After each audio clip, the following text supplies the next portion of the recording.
সম্মানিত দর্শক শ্রোতা, শুভেচ্ছা নেবেন। আসসালামু আলাইকুম ওয়া রাহমাতুল্লাহ। আজ আমি আপনাদের জন্য জল্পনা কল্পনা শেষে শিক্ষকদের জন্য ঈদুল আজহা হতে সেই 50% নির্ধারণ করেই অর্থ মন্ত্রণালয়ে অর্থপ্রাপ্তির জন্য চিঠি পাঠিয়েছেন। আজ দুপুর অবধি সর্বশেষ নিউজটুকু আমরা সংগ্রহ করেছি এবং আপনাদের মধ্যে তা বিস্তারিত এখন আমি তুলে ধরছি। ইনশাল্লাহ ভিডিওটি না টেনে স্কিপ না করে জেনে যাবেন অবশ্যই সংবাদটুকু। বেসরকারি শিক্ষা প্রতিষ্ঠানে কর্মরত এমপিভুক্ত শিক্ষকদের উৎসব ভাতা বাড়ানোর নীতিগত সিদ্ধান্ত নিয়েছে অন্তর্বর্তী সরকার। ইতিমধ্যে বোনাসের অর্থ বৃদ্ধির প্রস্তাব অর্থ মন্ত্রণালয়ে পাঠানো হয়েছে। আগামী মাসে সংক্রান্ত প্রজ্ঞাপন জারি করা হতে পারে। মঙ্গলবার 22 এপ্রিল শিক্ষা মন্ত্রণালয়ের মাধ্যমিক উচ্চ শিক্ষা বিভাগের এক কর্মকর্তা বলেন, শিক্ষকরা বর্তমানে বেতনের 25% অর্থ উৎসব ভাতা হিসেবে পেয়ে থাকেন। এটি 25% থেকে বাড়িয়ে 50% করার প্রস্তাব করা হয়েছে। অর্থ মন্ত্রণালয়ের সম্মতি পাওয়ার পরে এ বিষয়ে প্রজ্ঞাপন জারি করা হবে। শিক্ষকদের উৎসব ভাতা 75% করা হবে কিনা এমন প্রশ্নের জবাবে ওই কর্মকর্তা আরও বলেন, 75% করা হচ্ছে না।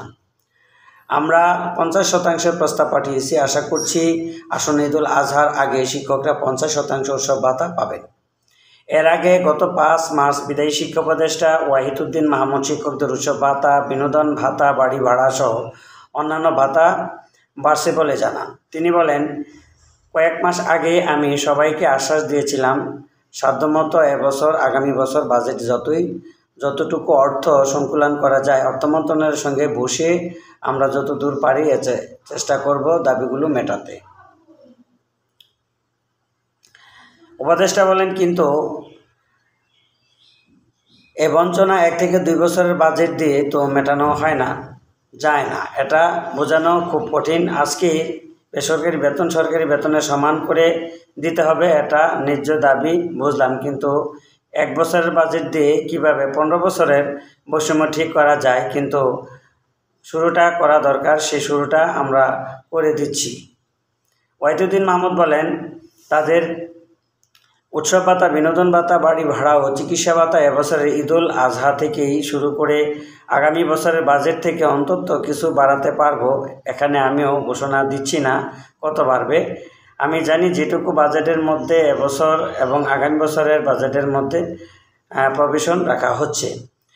তো এই ছিল আজকের সর্বশেষ উৎসব ভাতার বিষয়ে নিউজটি। আশা করি নিউজটি আপনাদের অনেক ভালো লেগেছে।